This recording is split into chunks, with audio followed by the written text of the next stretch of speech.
जैश के सरगना मसूद अजहर ने एक बहुत बड़ी गलती कर दी है।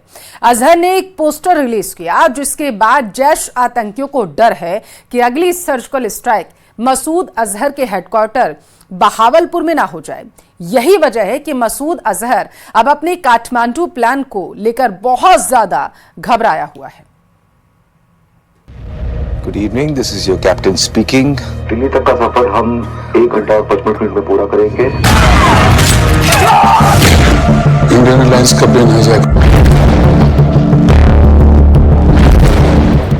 जब देश में नेटफ्लिक्स वेब सीरीज IC-814 पर विवाद हुआ है, तब इसी मुद्दे के साथ आतंकी मसूद अजहर का एक बधाई पोस्टर खुफिया एजेंसियों के बीच खूब वायरल हो रहा है।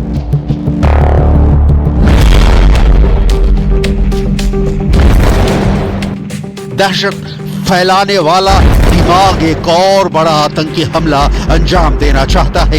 इसका सबूत माना जा रहा है ये पोस्टर।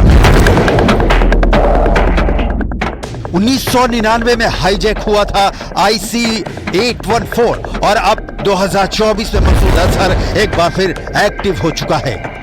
इस पोस्टर में मसूद अजहर ने ईद की बधाई दी है, लेकिन इस पोस्टर में IC-814 विमान की तस्वीर जिसे देखकर सबके कान खड़े हो गए हैं। इस पोस्टर में दाईं तरफ ऊपर लिखा है, यह पोस्टर जैश की तरफ से जारी किया गया है। नीचे नीले रंग से मसूद अजहर का नाम लिखा है, लाल रंग से ईद मुबारक लिखा गया है और साथ में है IC-814 की तस्वीर, जिससे इस पोस्टर में एक बड़ी साजिश की बू आ रही है। इस पोस्टर के जारी होने के बाद से रायसीना हिल पर साउथ ब्लॉक से नॉर्थ ब्लॉक और देश की हर खुफिया एजेंसी अलर्ट मोड पर चल रही हैं। पोस्टर पर IC-814 विमान की तस्वीर छापने का आखिर मतलब क्या है? क्या फिर विमान हाईजैक की तैयारी कर रहा है मसूद अजहर? क्या मसूद अजहर ने अपने कैडर को नए आतंकी मिशन का मैसेज दे दिया है? विमान हाईजैकिंग को लेकर क्या है इस पोस्टर के पीछे की असली साजिश? क्यों इस पोस्टर को डिकोड करना जरूरी हो गया है? 1999 का साल, पहले कारगिल में घुसपैठ और दूसरी तरफ दिसंबर के महीने में विमान हाईजैक। इन दो घटनाओं ने पाकिस्तान को लेकर यह यकीन दिला दिया था कि आतंकवाद को लेकर उसका नजरिया और उसकी नीति कभी नहीं बदलेगी।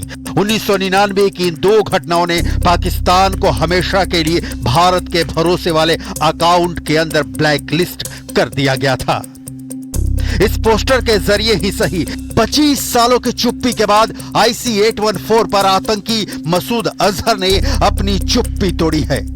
ये वो अपना मैसेज देना चाह रहा है कि जो कुछ सोचेगा मसूद अजहर, जो जैश मोहम्मद का जो चीफ है, जो पाकिस्तान में बेस्ड बताया जा रहा है, वो कभी भी कुछ भी अपनी करने की कोशिश करेगा तो वो अपनी बातें मनवाने की कोशिश करता रहता है। और इसका भी ये संकेत मिल रहा है कि वो कोई भी ऐसी बड़ी घटना को प्लान कर सकता है इंडिया के अगेंस्ट।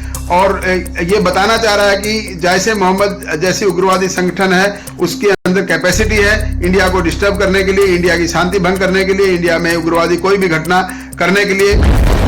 1999 के बाद 2024 यानी 25 साल बाद क्या मसूद अजहर IC-814 विमान हाईजैक की सिल्वर जुबली मनाना चाहता है? क्या 25 साल बाद मसूद अजहर फिर से कोई प्लेन हाईजैक करना चाहता है?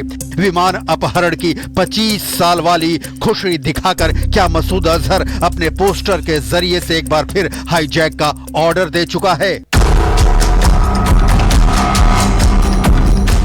आखिर 25 साल के बाद आतंकी मसूद अजहर को ऐसा पोस्टर छापने की क्या सूझी? किसने उसे ये आइडिया दिया? कौन पाकिस्तान के आतंकी संगठनों का एजेंडा सेट कर रहा है? तो इसका जवाब लाहौर और बहावलपुर में नहीं, बल्कि इस्लामाबाद और रावलपिंडी हेडक्वार्टर है। पाकिस्तान के हालात बेहद खराब हैं। सरकार का निकम्मापन एक्सपोज हो चुका है। जनरल मुनीर की पकड़ फौज पर कमजोर पड़ चुकी है। एक तरफ पाकिस्तान की फौज बलूचिस्तान में बलोच लिबरेशन आर्मी से लड़ रही है, तो दूसरी तरफ खैबर पख्तूनख्वा में तहरीक तालिबान उसकी दुश्मन बनी हुई है। हाल ये है कि पाकिस्तान की अंदरूनी सुरक्षा इस वक्त हिचकोले मार रही है।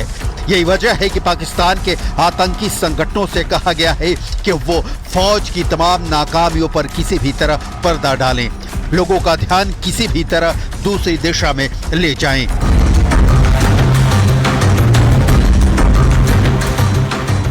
यही वजह है कि मसूद अजहर ने अपने आतंकी कमांडरों के साथ बहावलपुर में एक मीटिंग की है। बहावलपुर में जैश का हेडक्वार्टर है।